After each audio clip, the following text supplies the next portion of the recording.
नमस्कार दोस्तों, मैं सपना पांडे आपको अपने चैनल में हार्दिक स्वागत करती हूँ। दोस्तों, पितृपक्ष में क्या करें और क्या ना करें, इन सभी सवालों के जवाब आपको इस वीडियो में मैं देने वाली हूँ। वीडियो को अंत तक देखिएगा। दोस्तों, पितृपक्ष में पूर्वजों की शांति के लिए तर्पण किया जाता है। इस दौरान पितृ धरती पर आकर अपने परिजनों से मिलते हैं।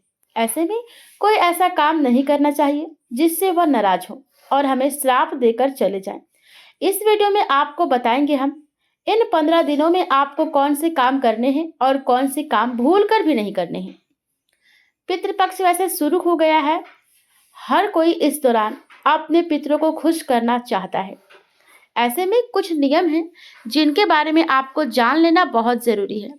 पूजा करते वक्त भी कुछ ऐसी चीजें होती हैं जिनका इस्तेमाल जरूर किया जाता है और जिनके बारे में हमको पता होता है, तो कुछ चीजों से दूरी बनाकर भी रखनी होती है। ऐसे ही है ये पितृपक्ष, और इसी प्रकार से पितृपक्ष में भी आपको इन नियमों का पालन करना है। आपको पितृपक्ष में क्या करना है और क्या नहीं, आइए जानते हैं। श्राद्ध पक्ष में काले तिल का क्या महत्व है, इस बारे में भी हम चर्चा करेंगे। पितरों को जल देने के लिए सबसे उत्तम समय कौन सा है, और जिनके सास ससुर नहीं हैं उनको क्या नहीं करना चाहिए। खास करके इन सभी चीजों के बारे में हम वीडियो में जानेंगे। वीडियो को बस अंत तक देखिएगा और अच्छे से समझ लीजिएगा। दोस्तों, शास्त्रों में काले तिल और कुशा को बहुत अधिक पवित्र माना गया है। पितरों का श्राद्ध करते वक्त जब ब्राह्मण, गाय और देवहती को भोजन कराया जाता है तो उसमें काले तिल, कुशा रखने से वह पवित्र हो जाता है। उसके सभी दोष समाप्त हो जाते हैं। शास्त्रों के अनुसार कुशा भगवान के बाल और तिल उनके पसीने से बनी हुई है, इसलिए श्राद्ध पक्षों में इनका इस्तेमाल बेहद जरूरी होता है, जिससे पितरों का श्राद्ध पूर्ण हो सके और शुद्ध हो सके। पितरों को जल देने का सबसे जो उत्तम समय है वह दोपहर का है, 11:30 से 12:30 तक। इस बीच में आप जल दीजिए, ये सबसे उत्तम समय है। इसी समय में आपको देना चाहिए। श्राद्ध की पूजा करते वक्त इन बातों का ध्यान भी आपको रखना है। यदि अंग भंग, शराबी और किसी और के यहाँ भोजन करके आए ब्राह्मण को आप भोजन करवाते हैं तो उसका आपको दोष लगता है, इसलिए ऐसा करने से बचिएगा। श्राद्ध पक्ष में ब्रह्मचर्य का पालन जरूर करना चाहिए, और जिस ब्राह्मण ने शिखा रखी हो, वह अंग भंग ना हो, शराबी ना हो, उसको ही भोजन कराना चाहिए। किसी और व्यक्ति के यहाँ का भोजन करके या भोजन लेकर दान करना भी वर्जित है। अगर आपके पास कुछ नहीं है तो आप किसी के यहाँ से लेकर दान मत कीजिएगा, ठीक है। जितना संभव है, जितना आपको बन रहा है उतना ही दान करना है।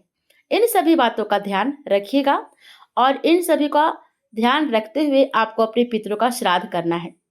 पितृपक्ष के दौरान मांस मदिरा का सेवन बिल्कुल भी मत कीजिएगा। ऐसा करने से पितर नाराज होते हैं, साथ ही इसका असर वंश पर भी पड़ता है। दोस्तों, खास करके जिनके सास ससुर नहीं है, माता पिता की मृत्यु हो चुकी है, उनके लिए ये सब करना बहुत ही जरूरी है। वैसे तो आजकल के जो मॉडर्न युग में जो भी हैं वह ये सब नहीं मानते हैं, लेकिन मानना बहुत जरूरी है। और जिनके सास ससुर और माता पिता नहीं है, उनके लिए अति आवश्यक है कि वो इन सभी नियमों का पालन जरूर करें। दोस्तों, पितृपक्ष में मसूर की दाल भी नहीं खाना है, और मसूर दाल का सीधा संबंध मंगल ग्रह से है, जो क्रोध का कारक है, इसलिए इसका सेवन नहीं करना है, ताकि आपको इस दौरान अधिक क्रोध ना आए। लहसुन और प्याज को तामसिक भोजन के रूप में माना गया है, इसलिए पितृपक्ष के दौरान इन दोनों का सेवन मत कीजिएगा। इस दौरान जितना हो सके साफ सुथरा और सात्विक भोजन कीजिएगा, सादा भोजन कीजिएगा, वही अच्छा होगा। दोस्तों, इन दिनों में मांगलिक कार्य कुछ भी ना करें। जैसे कि पितृपक्ष के दौरान विशेष ध्यान रखने वाली बात है कि किसी भी तरह का मांगलिक कार्य आपको नहीं करना है। जैसे मुंडन हो गया, सगाई हो गया, जनेऊ हो गया, गृह प्रवेश आदि कार्यों को नहीं कीजिएगा। नए वाहन की खरीदारी नहीं करना है। आभूषण, महिलाएं जो हैं वह आभूषण नहीं खरीदिएगा। श्रृंगार की वस्तुएं मत खरीदिएगा। चूड़ी, सिंदूर, बिंदी, जो भी आपकी श्रृंगार की चीजें हैं, ये सब मत खरीदिएगा, क्योंकि इन सब से पितृ दुखी होते हैं। पितृपक्ष के दौरान नए घर का निर्माण कार्य भी शुरू मत कीजिएगा। जैसे कि नींव देते हैं ना हम लोग नए घर के लिए, नए घर बनाने के समय में, तो ऐसा भी आपको नहीं करना है। इस समय रुक जाइएगा। अगर आपको देना है तो आप देवी पक्ष में दीजिएगा, यानी कि जब प्रतिपदा तिथि आएगी, शुक्ल पक्ष की प्रतिपदा तिथि जो आश्विन मास की होती है, देवी पक्ष जिसे कहते हैं, उसमें आप दे सकते हैं। पंचमी को दीजिए, अष्टमी को दीजिए। इस समय घर का जो निर्माण अगर करना चाहते हैं तो कर सकते हैं, लेकिन अभी मत कीजिएगा। पितृपक्ष में पितृ का तर्पण और श्राद्ध सूर्य की रोशनी में ही कीजिएगा, इसका ध्यान रखिएगा। संध्या के समय में, रात्रि के समय में मत कीजिएगा। इस बात का ध्यान रखना बहुत जरूरी है। अंधेरे में श्राद्ध नहीं करना चाहिए, इसको अशुभ माना जाता है। पितरों का श्राद्ध करने से पूर्व दान करने से दोष लगता है। पितरों के श्राद्ध के दिन ब्राह्मण, गाय या देवती को लोहे के बर्तन में कभी भी भोजन मत कराइएगा, इसका ध्यान रखिएगा। पीतल, कांसा या तो नहीं है तो स्टील के बर्तन चलेगी, या तो जो सखुआ का पत्ता होता है जिसका पत्तल बनता है उसका भी आप उसमें भी दान दे सकते हैं, उसमें भी भोजन कराइएगा। वो बहुत ही शुद्ध है, सखुआ का पत्ता, उसी में आप भोजन कराइएगा, लेकिन लोहा का बर्तन यूज मत कीजिएगा। श्राद्ध पक्ष में लोहे को वर्जित बताया गया है। पितृपक्ष के दौरान प्रतिदिन स्नान और ध्यान के बाद दक्षिण दिशा की तरफ मुख करके पितरों को जल अर्घ दे दीजिएगा। उसके बाद ही आपको अन्न जल ग्रहण करना है। रोजाना का आपका यही काम रहेगा। यह तर्पण विधि आपको पूर्वजों को सम्मान और आशीर्वाद करने के लिए की जाती है। इसका ध्यान रखिएगा कि आप बिना जल दिए, बिना तर्पण किए आप किसी भी तरह से कोई भी मुंह में मतलब कोई भी चीज मत डालिएगा। खाना पीना जैसे कि हो गया, कुछ भी मत डालिएगा। स्नान कीजिएगा, तर्पण कीजिएगा। रोजाना आपको प्रतिदिन इस तरह का करना है। उसके बाद ही आप अन्न जल का ग्रहण कीजिएगा रोजाना। तर्पण करते समय गायत्री मंत्र का, पितृ मंत्र का उच्चारण कीजिएगा। पितृ मंत्र है ओम पितृ देवताय नमः, ओम पितृ देवताय नमः। इन मंत्रों का जाप भी करते रहिएगा। जिस समय आप जल दीजिएगा, अर्घ दीजिएगा, उसी समय, ठीक है, जिससे आपके पितृ अधिक प्रसन्न होंगे और आपको आशीर्वाद देंगे। दोस्तों, पितृपक्ष में पूर्वजों को भोजन अर्पण कराना बहुत जरूरी है। यह भोजन उन्हें श्रद्धांजलि देने के समान है। आप विशेष रूप से श्राद्ध के दिन पितरों के लिए भोजन बनाकर अर्पित कीजिए। यह भोजन साधारण, सात्विक और शुद्ध होना चाहिए, जिसे बिल्कुल बिना लहसुन प्याज के तैयार किया गया हो। ऐसा ही भोजन आपको देना चाहिए। पितृपक्ष के दौरान ब्रह्मचर्य का पालन जरूर कीजिएगा, इसका विशेष महत्व है। जो भी गृहिणी भोजन बनाती है, खास करके श्राद्ध वाले दिन तो जरूर कीजिएगा।